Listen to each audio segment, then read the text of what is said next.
My name is Sultan Alotaibi. How is everyone today? So let me just get to my slides. Somebody's moving or you? You're moving. Okay, so.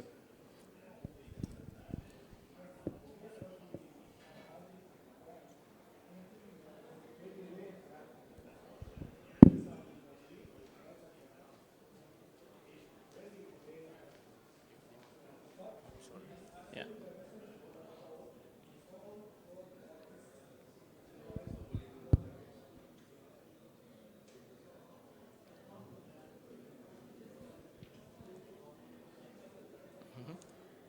Yep. I'll just play it. And can you see my slides because the sun is shining? I'm not sure. Yeah. Okay. So, good. So usually when we have a device, the question is it a regulatory thing that we should introduce any device in the market? So it starts with a long process, but for us as clinicians, important questions we start with: does it kill? Is it safe? And when we're sure of that, then we move to the next level and we ask ourselves, does it actually work? And if we know that, based on the studies, comes the last question that usually bugs us, I think, for all our career: can we really trust it on the long term? And this is usually the quest and usually our goal in treating every patient. So when we talk about bioadapter, then the first thing that comes in mind is actually, do we have randomized controlled trials? We actually do. Do we have an evidence of what my previous speaker talked about? What is it after the 6 months, 12 months, 2 years, 3 years, and so on? So we have 2 papers from Jack and the Lancet showing that. But again, let's dig in more in these RCTs, because sometimes it's really easy to just read the conclusion and say, okay, it's working. We do have results. It's a p-value of whatever, but we really need to understand what we're looking at. So the first trial is the bioadapter RCT. I was actually part of the trial as a clinical investigator, so it's a pretty easy concept. We do know that drug-eluting stents, they do work with patients, especially with the coronary stenosis, and we want to know if the bioadapter is actually a better device. So in order to do that, we have patients and we put them in 2 arms, and then we put them under the intervention and see how it goes. Of course, you do have parameters for superiority, inferiority. Everything is a bit fancy, but at the end of the day, we really want to know, is it actually better or not? So these patients were followed up. It was a randomized 1-to-1. So basically, they tried to have the same patient characteristics on every arm, and then they followed up these patients after intervention. The protocol was 2 years. That was a hope, but for inferiority and the per protocol population analysis, the outcome was limited firstly at 1 year to see exactly if they can continue or not. A lot of information, I know. But if we go back to the same concept that Khalid spoke about, if we treat bioadapter as a drug-eluting stent, then we actually are getting it wrong, because it is a device. We're not talking about, do we get no stenosis post-procedure? We really should aim to maintain the flow of the vessel. And in a way, we can restore the hemodynamic modulation. So let the coronary artery live by itself, heal by itself, without having a problem for the long term. So the struts are there for the first 6 months, but we are aiming for something after that.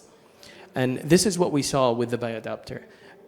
Basically, we did see these results. We did see that they actually do better than stents. And the comparison was with a very good stent, by the way, which we use, and I think Khalid uses as well. And this was maintained. So again, we should think about it as a device, as something to help us in the beginning to make sure that these patients will not have limiting factors in the future. So again, when we speak about healing, something that we hear about in all of the, Euro-PCR, TCT, everyone is talking about the plaque regression. So what is plaque regression? It's basically we are aiming for this patient with a coronary artery disease if we treat the patient medically, according to the guidelines, then we will see an effect on the circulatory level. So a very small aspect of it is the plaque regression. The thing is, if we have a stent, then we killed that from the beginning, because we do have a structure that is not supposed to be in the body, that is locking the coronary artery, preventing it from movement, but it was the best thing that we had over the years. But with bioadapter, we have something even better. So we do have the struts as a stent, but after 6 months, this locking mechanism, it unlocks and keep the vessel moving, keep the flow moving, and we maintain that. So if we treat our patients better with the medications, provided that we have the bioadapter, then we did not lose that advantage that we lost when we implanted a normal stent. So there was actually a change in the plaque volume. There was a regression. So it tells you, it gives us a hint that this device is actually doing, or what we say, or the olden days, doing no harm. Of course, not 100%, but this was actually seen at 1 year. And these patients, they were followed up for up to 3 years. And we saw that the target lesion failure was less in these patients. And this was an outcome based on the cardiovascular death and the target vessel MI, and clinically driven as well. So months to 3 years, again, we do see that with the bioadapter. And again, going back to the LED, and I know that the surgeon is sitting over there. Do we have another surgeon? So you're very brave. Okay. So the thing is, some surgeons would argue, okay, it is the LED, but what I'm interested about is the proximal LED, and that's why the guidelines were very meticulous about the proximal LED. We do have that as well. There is a big difference. We do see that the clinical events up to 3 years are actually less than with the bioadapter. So we're seeing a good result from this device again. And I know some people would argue with me saying that you shouldn't call it a device. I don't know what the company is promoting it for. Is it a device, a stent, or? I call it a device. I'm coming from structural background, so yeah, it is a device. So another study, the Infinity Sweetheart, that was a big one with 2,400 patients. Again, same fashion, dynamics versus another stent. But what's interesting here, if you look with me at the baseline characteristics, and here it comes to actually what we see every day. We do treat acute coronary syndromes, and we do see chronic coronary syndrome patients. This study had more than 75% of their patients in the acute coronary syndromes, so it is reality. These patients had prior MIs, prior PCIs, and prior CABG. So we're talking about failed CABG here as well. And these patients did not have the normal, just the normal coronary artery stenosis. They did have bifurcations, calcified lesions, tortuous vessels. The lesion itself was not short, with an average of 24, more or less. So we are talking about reality here, not just a type A lesion that we see at the end of the night and just put a stent and that's it. Everyone is fine. The patient is 40 years old, and I'm happy about it. After 10 years, he will come with an instant restenosis, and then the surgeon would tell you, who was that interventional cardiologist who put that stent? You know? So we're talking about patients that we do see more often, especially with the incidence of diabetes that we are seeing in our population, in the Gulf region, in Saudi population, which is pretty high. So we have to make sure that we're giving the patient the best care that we can. So let's see. This was this time. I mean, the study was a bit more courageous. So they took the superiority as an endpoint, in contrast to the inferiority design from the other study, and they saw that in 6 months, and even more. It extended up to 2 years, and you can see both graphs how that is actually wide open. And when we see this, even if you're not a statistician, you know that one treatment differs from the other. It doesn't need a lot of, explaining. So what about the target lesion failure? What about these patients where they got stents or this device? We see a relative risk of reduced by 48%, which is a big number. So it tells us something, doesn't it? Again, in ACS, we do see that. So you can actually treat the patient with this device, even if the patient has an ACS. But what's interesting, and here it comes, and I know Khalid, you are also a DEB believer. I am as well. This study was actually not published yet, but it was presented, and it made me actually think.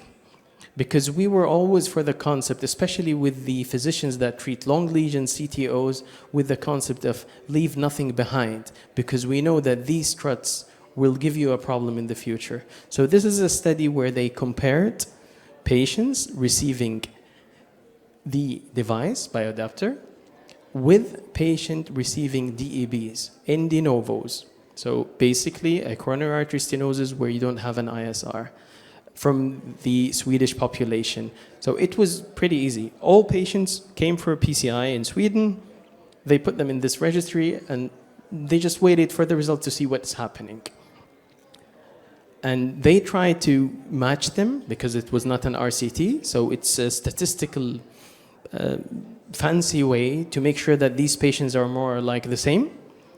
And they did a pretty good job, because sometimes when you see this, the propensity dense matching studies, you're a bit, okay, maybe it's not really that reality. But in this study, it was basically a good real world evidence.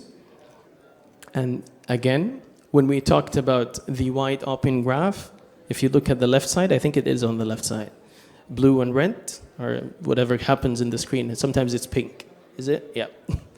You do see the difference. So believe it or not, it could be actually better than DEBs. And again, it's not a class effect, as Dr. Al-Jahani mentioned. It could be related to the drug itself. And I should mention that when they compared both together, they did not specify which DEB exactly.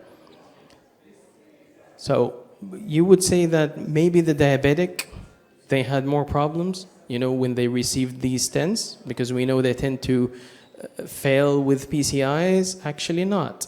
If you look at this graphs, everything that favors the bioadapter is there. Females, old age, diabetic, ACCS, ACS, even the diameter of the vessel, because there was this notion that, smaller vessel, maybe it is better to treat with DEBs. With bioadapter, they did figure that out, and we actually see that.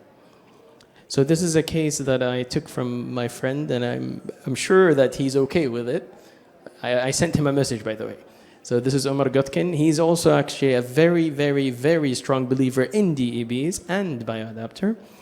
And we followed the patient for 1 year to see if this is actually true or is just a cartoon that Khalid showed us. So in terms of the 12 months follow-up, the stent was open. But we do see that with normal stents. But the diastole and the systole, and this is where it comes, and it's quite interesting to demonstrate this pulsatility effect that we're talking about, because no matter cartoons you see, you want to see a patient in reality where you see that. And if you look at the big picture on the left side, this is the vessel where you see the stent, and then there are the small pictures on the right, the diastole and systole, and the lumen area difference was less than 10%. And this tells you that actually the vessel is moving with every beat. So the unlocking effect is there, and we can actually see it. So in conclusion, what is very important that this device, Dynamics or bioadapter, adapts to vasomotor physiology. Deployment is like any other DES, so for us as clinician, interventional cardiologists, it doesn't really make a difference. We're putting a stent anyways. And the sustained significant reduction of the device-related event with bioadapter compared with the drug-eluting stent up to 3 years was actually clearly seen in 2 RCTs for those statistical gurus. And in real life, we saw that even when compared with the drug-eluting balloons. So it is a major advancement in coronary intervention, I have to say. Thank you very much.